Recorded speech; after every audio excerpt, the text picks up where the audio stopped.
Welcome to the Project Asia Bundaberg podcast, brought to you by Bundaberg Tourism.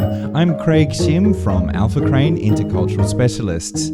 In this episode, we return to our most popular podcast segment called What's Going On, where you get to ask questions about challenging situations regarding your Asian guests.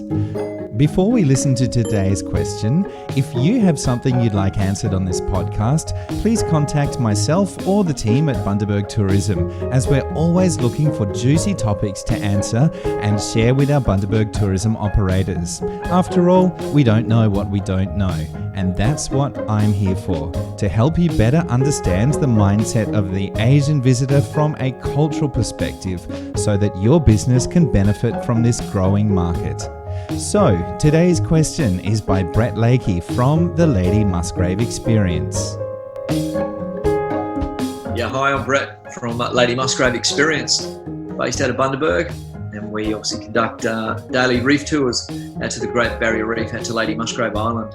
And we have a large international and domestic visitation from overseas, from our Chinese groups, or Asian countries, and also a lot through our European and our English-speaking countries as well.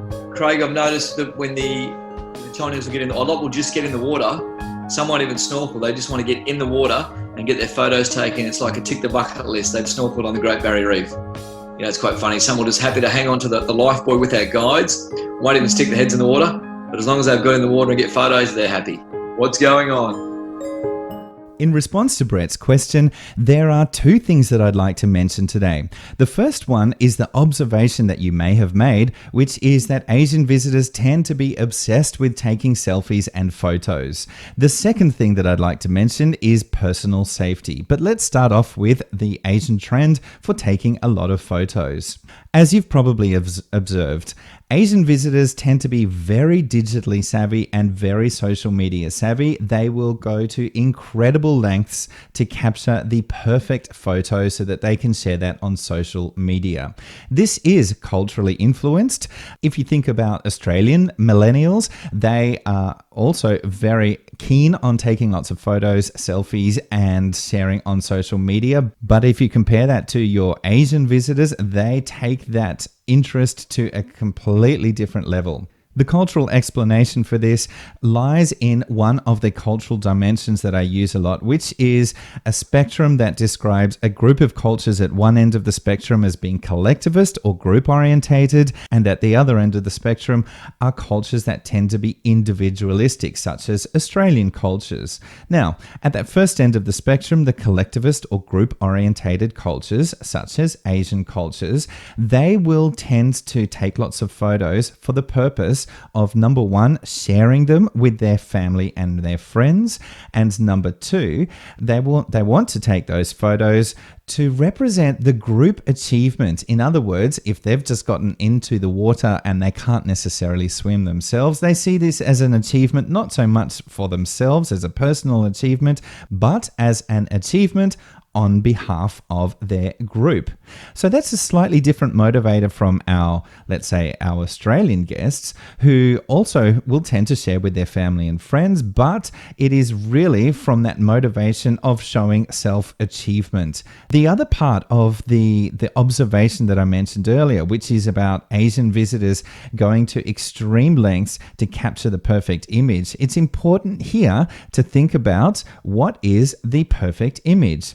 So from an Asian perspective, and particularly those Asian visitors that we are targeting to come and visit us in Bundaberg, what they are looking for are spectacular, iconic Australian scenery, such as the Great Barrier Reef, our blue skies, and our incredibly interesting, sometimes strange wildlife. But the other part that they're looking for are those images or those special moments that show them pushing their comfort zone. So, for example, getting under the skin of local Australian culture while they are here on holidays, or specifically getting into the water when they are on the Great Barrier Reef, even if they don't know how to swim themselves. So, taking all of this into account, there are 3 tips that I would like to share with you.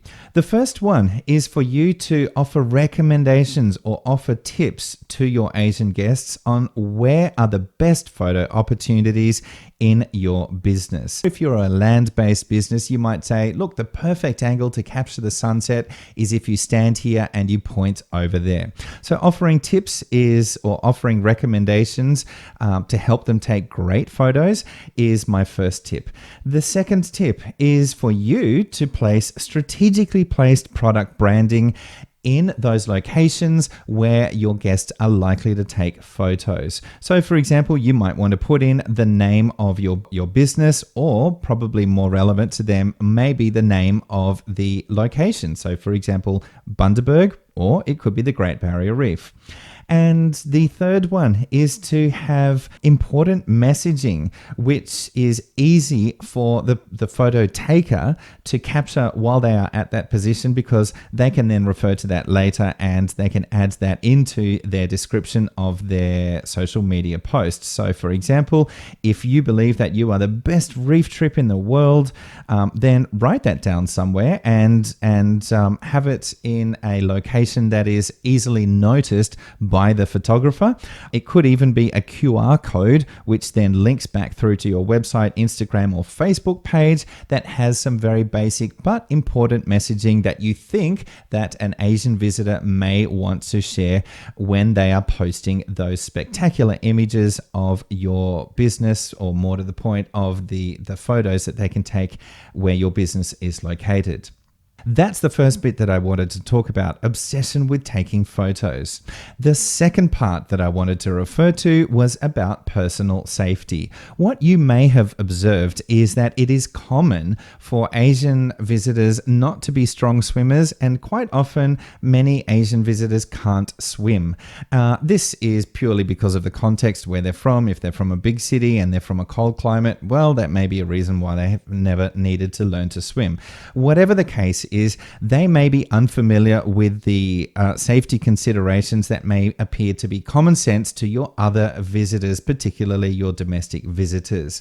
So what your Asian visitors might do is, number one, they could naively overestimate their swimming ability, or number two, they could completely underestimate the safety risks that are involved. This obviously has big implications for you. You have a duty of care to inform your Asian visitors of, number one, the risks and how to stay safe.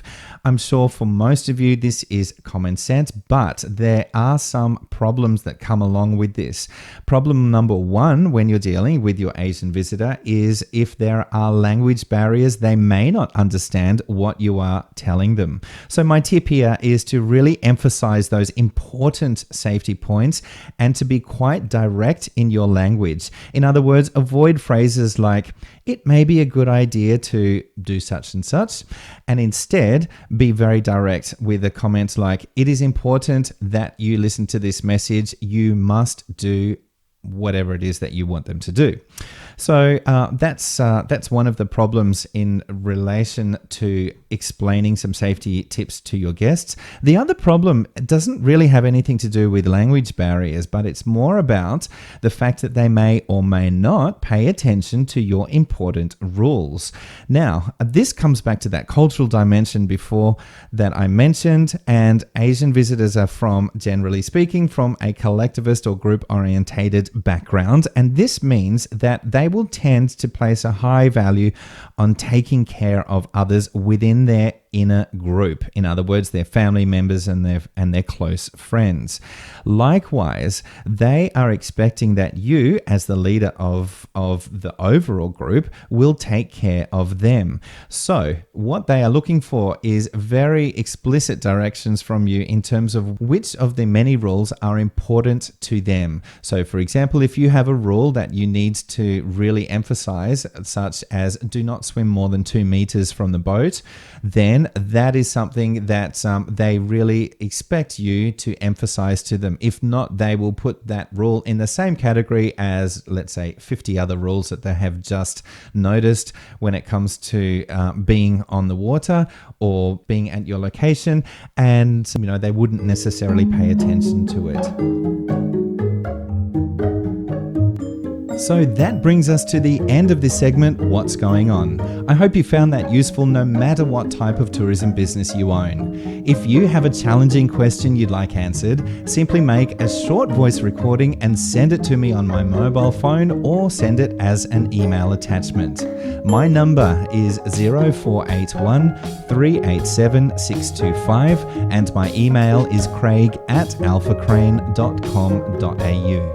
Also, if you have any personal insights, questions, or perhaps suggestions for future podcasts, do share them with us. I look forward to seeing you in the next episode.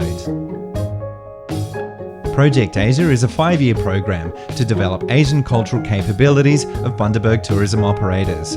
Project Asia is commissioned by Bundaberg Tourism. This podcast is produced by Craig Shim from Alphacrane Intercultural Specialists. Thanks for listening.